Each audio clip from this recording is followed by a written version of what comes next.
University के अंदर सारे प्रोफेसर्स के पद खाली पड़े, असिस्टेंट प्रोफेसर्स के पद खाली पड़े, टीचिंग नॉन टीचिंग के सारे पद खाली पड़े, कोई बात करने के लिए तैयार नहीं है। स्टूडेंट्स की बात करूं, आप बहुत एक्टिव हैं, माननीय मंत्री जी बहुत लांठा है। आपसे तो मेरा यह निवेदन है कि आप उन यूनिवर्सिटीज में, उन हॉस्टल्स में, उन विद्यार्थियों के साथ में एक एक दिन, एक एक रात गुजार के आए। बात कर रहे हैं साहब, पंजाब हरियाणा में इतने खिलाड़ी बाहर जा रहे हैं, इतना बढ़िया बढ़िया परफॉर्म कर रहे हैं, हमारे स्टूडेंट्स को क्या हुआ? साहब वो इसलिए खेल नहीं पा रहे हैं कि साहब उनके पास ना तो पूरे संसाधन है, ना वहां पे पूरे शिक्षक हैं। हमारे बच्चे आज के समय में ग्रेजुएट होके बेरोजगार होते जा रहे हैं। तो निश्चित रूप से ये छात्र संघ चुनाव होंगे तो नए युवाओं को राजनीति में आने का एक मौका मिलेगा। बड़ी अटैची लाता है उसको वाइस चांसलर बनाते हैं। वाकई जो ये कोई भी हो, कोई भी राज आया, चाहे पक्ष हो चाहे विपक्ष हो, निश्चित रूप से जो जितनी बड़ी अटैची लाता है उसको बड़ी यूनिवर्सिटी का चार्ज दे दिया जाता है। आखिर उसका गुनहगार कौन है? शिक्षा की जो नीति है, ये जो संस्थाएं हैं, इनको बचाएगा कौन? बचाने के लिए लोगों ने हमें भेजा यहाँ पे। मंत्री जी बिना तो हाथा जोड़ी करे थोरो है। धन्यवाद सभापति महोदय, मुझे आपने बोलने का मौका दिया। और सबसे बड़ी चीज, विश्वविद्यालयों से जुड़ी हुई चर्चा चल रही है, कुल गुरु की बात चल रही है। गुरुर ब्रह्मा गुरुर विष्णु गुरुर देवो महेश्वराय, गुरुर साक्षात परब्रह्म तमसे श्री से गुरुवे नमः। गुरु की जब बात करते हैं तो अपने आप में बहुत बड़ी एक छवि होती है। कुल गुरु की चर्चा चल रही है, कुलपति की जगह हम कुल गुरु का नाम ले आ रहे हैं। मैं स्वागत करता हूं आपका, आप ले आए, बहुत बढ़िया काम कर रहे हैं। मेरे से पहले माननीय भरतपुर से आने वाले सदस्य ने कई सारी चीजें कही। सही बात है कि साहब यूजीसी आपको वैलिड करेगी नहीं करेगी, क्या पता कल के समय में कुलगुरु कहीं पे साइन करते हैं, वो डिग्री अगर कैंसिल हो गई तो क्या होगा? हमारे यहां से कोई ग्रेजुएट करके कोई फॉरेन जा रहा है और वहां पे सब देखता है कि साहब वाइस चांसलर के सिग्नेचर ही नहीं है, तो उसको 4-4 बार धक्के खाने पड़ेंगे। आप इसके लिए कुछ ना कुछ एक ठोस चीज ले आए, मेरा तो यही निवेदन है। क्योंकि गुरु की बात है तो मैं उनके सामने या उसके विषय में आपके खिलाफ तो नहीं बोलूंगा, और गुरुओं की तो इज्जत हमेशा हम करते ही आए। गुरु गोविंद दोनों खड़े काके लागू पाए, बलिहारी गुरु आपने गोविंद दियो बताए। बहुत बड़ा नाम है, आप करें, स्वागत है आपका। पर मेरा निवेदन है कि आप विश्वविद्यालयों के बारे में भी सोचें। मैं जोधपुर यूनिवर्सिटी में 2019 से लेकर 22 तक छात्र संघ का अध्यक्ष रहा, खूब बार धरने दिए, प्रदर्शन किए। एक बार की मैं आपको बात बता रहा हूं कि पिछली बार पेंशनर जो है, जो लगभग अपना पूरा जीवन वहां पे निकाल के आते हैं, वो सारे लोग बुजुर्ग, हरिमोहन जी साहब सबसे वरिष्ठ हैं। हरिमोहन जी साहब 70, 75 साल के हमारे जो बुजुर्ग हैं, जिन्होंने पूरा जीवन दिया है, वो सड़कों पे आए, धरने दिए। मैंने कहा क्या हुआ साहब? तो कह रहे हैं कि साहब हमने पूरा जीवन इस संस्था को दे दिया, आज के समय में ये संस्था हमें पेंशन तक नहीं दे पा रही। आप विचार करें कि चतुर्थ श्रेणी का कोई कर्मचारी है जिसकी पेंशन कुल मिला के 10,000 है, अगर 6 महीने तक आप उनको पेंशन नहीं दोगे तो उसकी क्या स्थिति होगी? होली दिवाली हमारे लिए गई, हमारे लिए तो खूब सारे लोग आते होंगे मिठाइयां लेके, उनके लिए, उनके बच्चों के लिए, पोतों के लिए मिठाई कौन ले जाएगा? क्या स्थिति होगी? तो कहीं ना कहीं फाइनेंशियल क्राइसिस के अंदर हमारी सारी यूनिवर्सिटीज फाइनेंशियल क्राइसिस से गुजर रही है। हम उसको अपलिफ्ट कैसे करें, उसके बारे में चर्चा करने की ज्यादा जरूरत है। अब बात करें स्टाफ की, यूनिवर्सिटी के अंदर सारे प्रोफेसर्स के पद खाली पड़े, असिस्टेंट प्रोफेसर्स के पद खाली पड़े, टीचिंग नॉन टीचिंग के सारे पद खाली पड़े, कोई बात करने के लिए तैयार नहीं है। जो गेस्ट फैकल्टी पे जो प्रोफेसर्स आ रहे हैं, जो पढ़ाने के लिए आ रहे हैं, वो इसी उम्मीद के साथ कि कभी ना कभी सरकार कोई ना कोई ऑर्डिनेंस लाएगी और हमें परमानेंट करेगी। तो मेरा तो निवेदन है कि जो गेस्ट फैकल्टी पे आ रहे हैं, आप उनको परमानेंट करें। नॉन टीचिंग के जो स्टाफ है, लगभग काफी लोग तो ऐसे हैं जिन्होंने पूरा जीवन दे दिया, अभी तक वो टेम्परेरी है, उन लोगों को आप परमानेंट करें। साथ ही साथ मैं स्टूडेंट्स की बात करूं, आप बहुत एक्टिव हैं, माननीय मंत्री जी बहुत लांठा है। आपसे तो मेरा यह निवेदन है कि आप उन यूनिवर्सिटीज में, उन हॉस्टल्स में, उन विद्यार्थियों के साथ में एक एक दिन, एक एक रात गुजार के आए।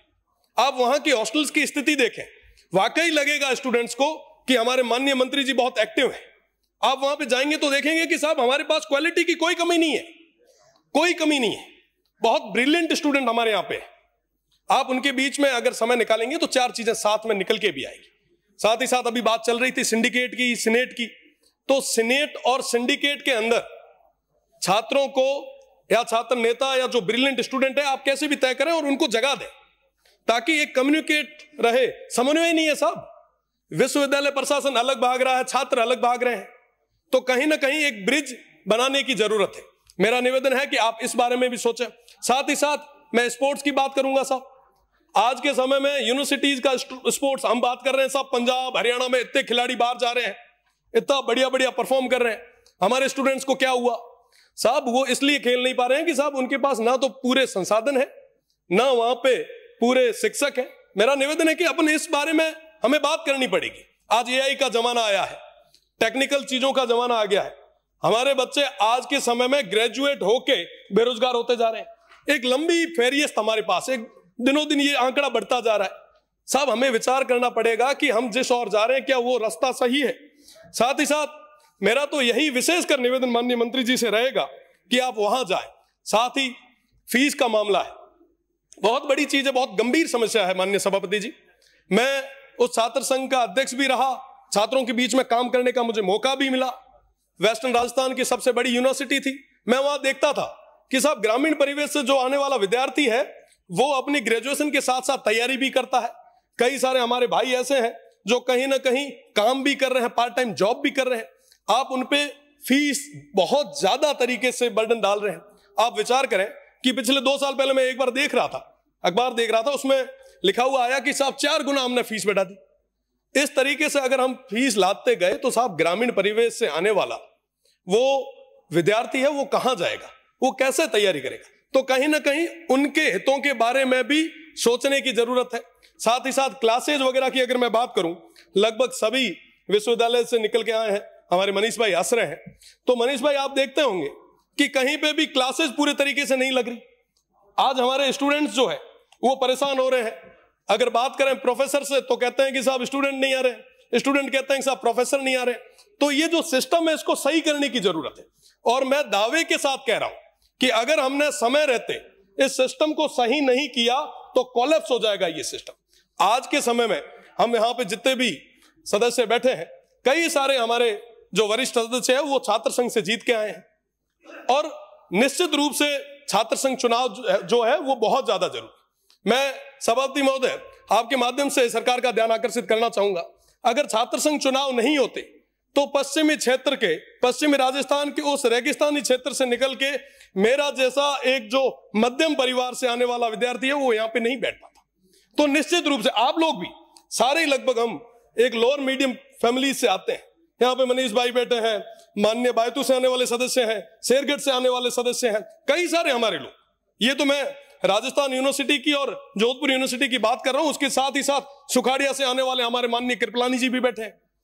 तो निश्चित रूप से ये छात्र संघ चुनाव होंगे तो नए युवाओं को राजनीति में आने का एक मौका मिलेगा। और निश्चित रूप से अगर आपको लग रहा है कि साहब चुनाव सही नहीं हो रहे तो आप उसके ऊपर कहीं ना कहीं 4 नियम ज्यादा लगाएं, लॉ एंड ऑर्डर को मेंटेन करने के लिए फोर्स ज्यादा लगाएं, पर छात्र संघ चुनाव कराएं ताकि नए युवाओं को आगे आने का मौका मिले। साथ ही साथ मेरा एक जो विशेष निवेदन आपसे मैं वापस माननीय मंत्री जी से करूंगा कि ये जो टेम्परेरी स्टाफ जो लगे हुए हैं टीचिंग और नॉन टीचिंग के, उनको आप परमानेंट जरूर करें। नई एक्टिविटीज को बढ़ाने के लिए हम प्रयास करें। वहां पे कैरियर काउंसलिंग की बहुत ज्यादा जरूरत है। आज के समय में कोई भी कैंपस के अंदर कैरियर काउंसलिंग के लिए नहीं आ रहा। विद्यार्थी हैं, ग्रेजुएशन कर लेते हैं, ग्रेजुएशन होने के बाद में कहीं ना कहीं दर दर की ठोकरें खाने पे मजबूर हो रहे हैं। अगर आप ये चीजें करवाएंगे तो निश्चित रूप से हमारे युवाओं को एक नई जगह मिलेगी।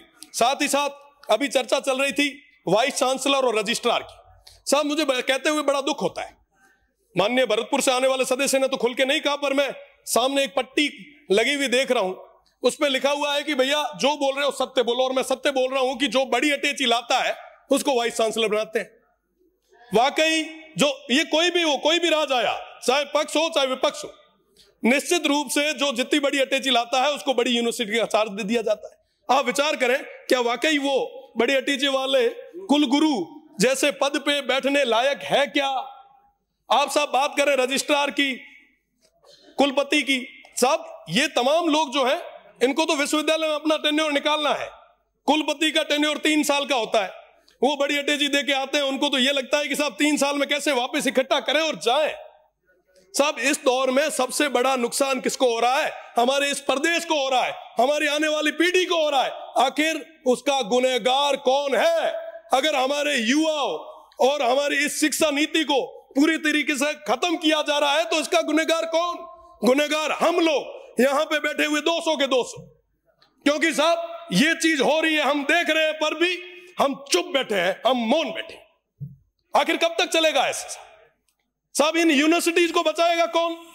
हमारी इस शिक्षा की जो नीति है, ये जो संस्थाएं हैं, इनको बचाएगा कौन? बचाने के लिए लोगों ने हमें भेजा यहाँ पे, और माननीय मंत्री जी बिना तो हाथा जोड़ी करे थोरो है कि साहब आप इस ओर देखें, वरना वाकई ये सिस्टम लैप्स हो जाएगा। साहब रजिस्ट्रार और वाइस चांसलर को कोई लेना देना नहीं है, वो ठोक ठोका के अपने घरों घर चले जाते हैं। वो बेचारे जो नीचे बैठे स्टाफ है वो दुख के आंसू रोते हैं। वो कहते हैं कि साहब हम हमारी व्यथा कहां है, किसके आम? साहब कोई बात सुनने के लिए तैयार नहीं है। इनकी बड़ी बड़ी पहुंच है। मेरा तो निवेदन है कि आप एक एक दिन आप सर्किट हाउस में मत रुकिए, आप यूनिवर्सिटीज में रुकिए। उन युवाओं के बीच में नवाचार आएगा साहब, नए क्वालिटीज के लड़के आगे आएंगे, आपके लिए रिसर्च करने वाले लड़के आपको मिलेंगे। आप तो उनको आगे लाएं। निश्चित रूप से आप जो आज कुल गुरु का जो कर रहे हैं, मैं आपको धन्यवाद देता हूं, पर कुल गुरु के साथ साथ यूनिवर्सिटी को अपलिफ्ट कैसे करें उसके लिए भी बात करें। हमारी कॉलेजेस के अंदर आज के समय में ज्यादातर प्रोफेसर्स के पद जो है वो खाली पड़े, आप उनको भरें। साहब घना ही बेरोजगार आ रही, बहुत बड़ी गातो नहीं मीना, बड़ा हुआ ना, अपलिफ्ट करो। बहुत बहुत धन्यवाद। जय हिंद, जय भारत।